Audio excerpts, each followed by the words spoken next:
Al menos 18 personas fueron asesinadas a tiros dentro de 2 bares en Perú, donde operan remanentes de la guerrilla Sendero Luminoso. Para ampliar sobre este tema, que ya contactamos con el politólogo, periodista y analista internacional, Claudio Fantini. Buenas noches, Claudio, ¿cómo estás? Bienvenido. ¿Qué tal? Muy buenas noches, Rosario, un gusto saludarte. El gusto es nuestro, como es habitual, Claudio. La primera pregunta es, ¿qué es hoy Sendero Luminoso?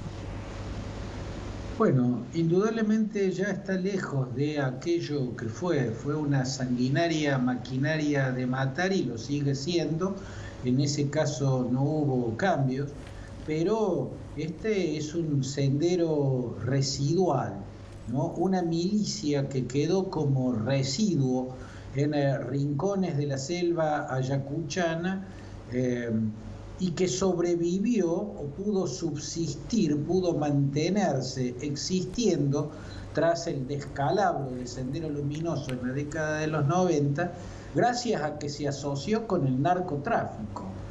Por ende, este Sendero Luminoso, que hoy se presenta en sociedad como militarizado Partido Comunista del Perú, es en rigor una organización miliciana de carácter delictivo. Es un brazo armado de organizaciones narcotraficantes que producen hojas de coca, tienen laboratorios donde elaboran la cocaína y tienen pistas clandestinas desde donde salen las avionetas para llevar ese producto a distintos rincones del continente. Eso es hoy lo que alguna vez fue una guerrilla igual de inmensamente criminal, pero con mucho más poder de fuego, con mucha más capacidad de daño y de confrontación con la policía y con el ejército peruano a nivel nacional. Sendero Luminoso se presentó en sociedad en diciembre del año 1980 colgando perros muertos en semáforos de la capital de Perú, en Lima. Pero era fuerte en Ayacucho. En algunas localidades se presentó en sociedad quemando urnas, porque eran las vísperas de una elección que era muy importante porque Perú había pasado 12 años con un régimen autoritario que no daba comicios. Entonces, así se presentó a Perú y al mundo Sendero Luminoso, colgando perros muertos, o sea, con una señal macabra, y repudiando elecciones.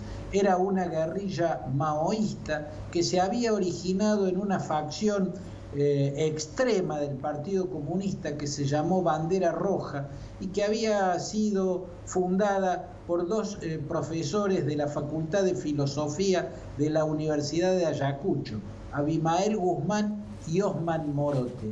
Abimael Guzmán luego se convertiría en el camarada Gonzalo, también llamado presidente Gonzalo, y fue el líder de Sendero Luminoso. Durante las décadas del 80 y del 90, Sendero Luminoso, que se definía a sí mismo como una guerrilla mariateguista y maoísta.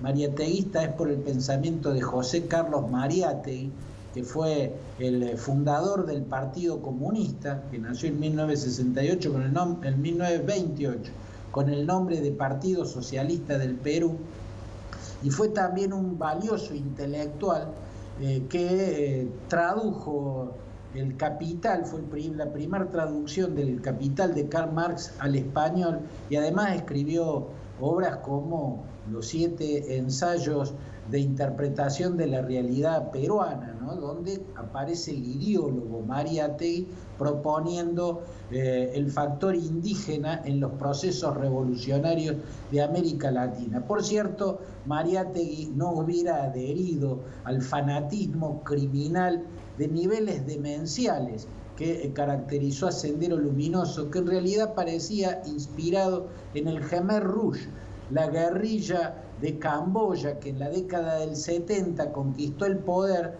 impuso un totalitarismo absoluto y perpetró un genocidio en aquel país asiático. El Khmer Rouge o Khmer Rojo era también una guerrilla maoísta y como tal se presentaba Sendero Luminoso. Finalmente, en la década de los 90, el régimen autoritario de Fujimori, en una guerra sucia y sin escrúpulos, terminó desarticulando las dos guerrillas, el movimiento revolucionario Tupac Amaru, que lideraba el comandante Serpa Cartolini, y Sendero Luminoso, cuyo líder, Abimael Guzmán, fue capturado y fue exhibido en una jaula con un traje a rayas. Allá se acabó en los 90, sobre 1997, la historia del Sendero Luminoso poderoso que llegó incluso a tener células en los suburbios de Lima, la capital.